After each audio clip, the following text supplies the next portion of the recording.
Don't tell me no. I have seen you feed thousands, seen miracles spill from your hands like water and wine.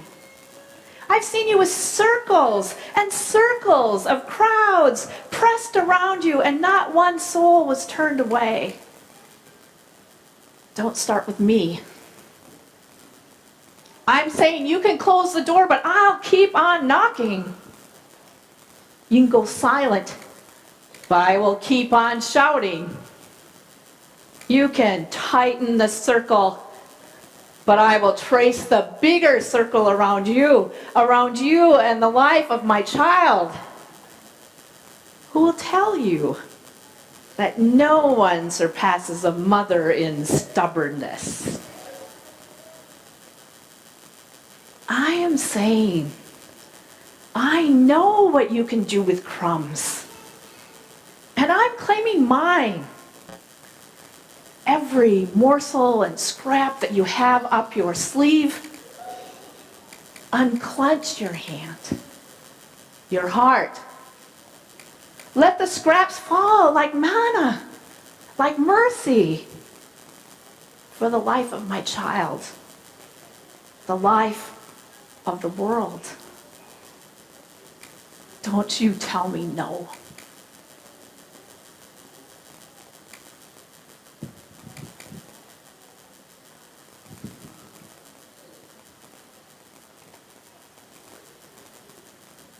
Don't you tell me no.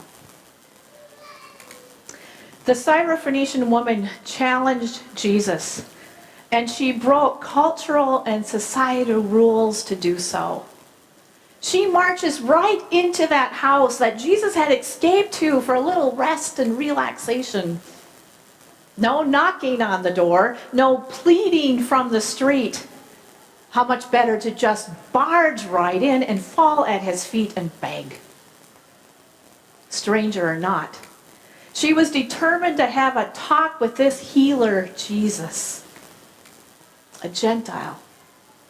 She was single-mindedly focused to plead her case to this Jew.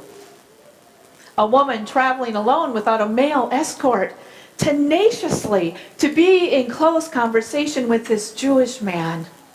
And she was not going to allow any polite society rules to hold her back. Jesus is in enemy territory. Both the cities of Tyre and Sidon were coastal cities in the Roman province of Syria, as well as the historic centers of the Phoenician naval empire, an ancient nemesis of the people Israel. In other words, Jesus is in hostile territory with a long history of mutual antagonism. The woman pleads her case, and Jesus responds by calling her a dog? This isn't some cute and cuddly puppy he's talking about. This is a mangy, feral dog that has learned to eat by being aggressive and taking food wherever he finds it. So how do we interpret what Jesus said? Well, we can look at this conversation as a way of Jesus articulating this historical hatred between the two groups, the Syrophoenicians and the Jews. Maybe he's saying it with a wink, enticing the woman to challenge this well-known prejudice. Her retort reminds Jesus that even crumbs are enough. The abundance of God's grace and mercy is for all people right here and right now. She foreshadows the feast to come, the tables turned, where money and social status no longer determine where you sit. Her quick-witted response is the only verbal fencing match that Jesus loses, and it's to a foreign woman. Well, Jesus concedes her point. She is known as the outsider who understands better than the insiders. She's a model theologian. And Jesus, at this critical turning point, heads off to heal another Gentile in the city of Sidon, and then after that, miraculously feeds spiritually and physically 4,000 Gentiles with just a few loaves of bread and fish, echoing the feeding of the 5,000 people in the Jewish territory. Or we could interpret the story as Jesus learning a big lesson. After his encounter with the Syrophoenician woman, Jesus changes his mind. That too is traditional, as God changed God's mind when Abraham insisted on reversing God's intended judgment on Sodom and Gomorrah. And Moses' argument with God over God's intended judgment on Israelites' worship of the golden calf. Like every human being, Jesus learns and evolves. The Syrophoenician woman, in the tradition of those that have gone before God, laments and verbalizes her struggles with God. Like Abraham and Moses, she argues her point, she stands her ground, and she prevails. Like Jacob, she is not afraid to wrestle with God to receive a blessing. So how do we interpret the story? Could it be both ways? Well, there's two takeaway themes in this story. First, the story is about faith. This isn't a timid faith expressed by the woman, but a courageous, genuine, bold, daring, and insistent faith. It's a faith that puts first things first. It's a faith that uses all her resources, from wit to wisdom, to insight, to impertinence, seeking God with vim and vigor. It's a faith that is not afraid to wrestle and struggle with God. It's an active and living faith.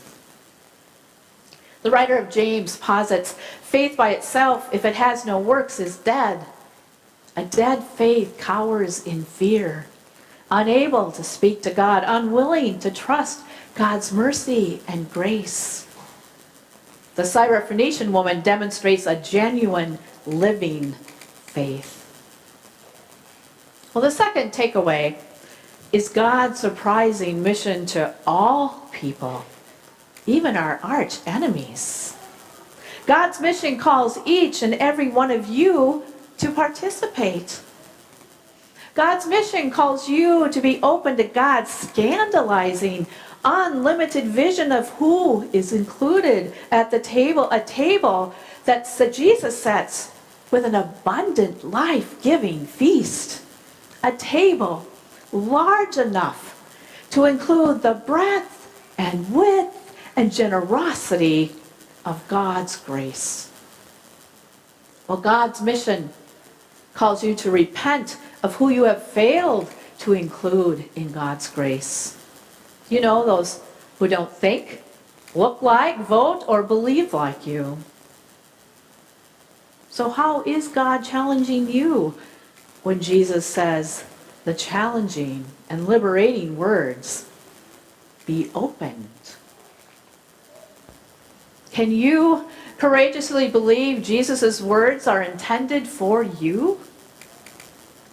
Can you have open hearts and minds to receive, believe, and share God's abundant and overflowing grace? Well, maybe what we need to understand the story that leaves multiple ways of interpretation open. It could be this or it could be that approach, as the late Reverend Dr. Fred Craddock, a master of this mode in preaching, might say, something like this. Now wait a minute. What is Jesus up to here? Is he pronouncing an age-old prejudice like a slow-pitch softball floating over home plate precisely so this gifted, fierce young mother can take her bat and knock it out of the park? Perhaps. Or is he bogged down in what his teachers taught him, as we so often are? Does he learn something from the woman in this back and forth? Does she change his mind? Is she the rabbi here, the one who will open his perspective a bit more? A bit more. You know, later on, he says to the man in Sidon, be opened. But could it be he only does so because he has already done the same for him? Perhaps. Or is there instead a twinkle in Jesus' eye from the outset? Does he know very well that God's geometry cannot and will not be contained to one small circle only, but finally must become a great circle that includes every other circle? Does he in fact know this perfectly well, but takes more pleasure in her making the point as only she can, rather than making it himself? He makes so many points after all. Why not open the space so that she can make this one?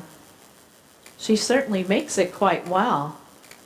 And this way, not one but 2 points are made, for those who are paying attention,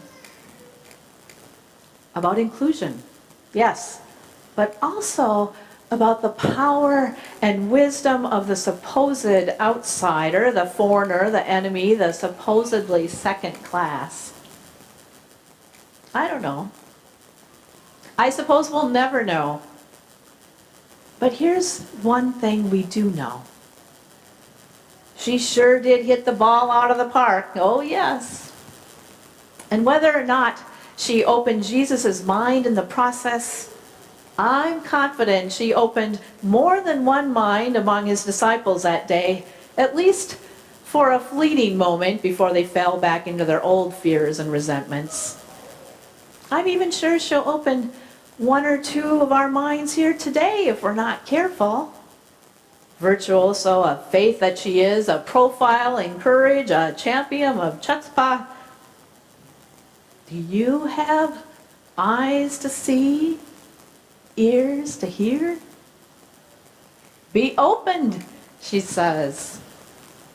Be opened.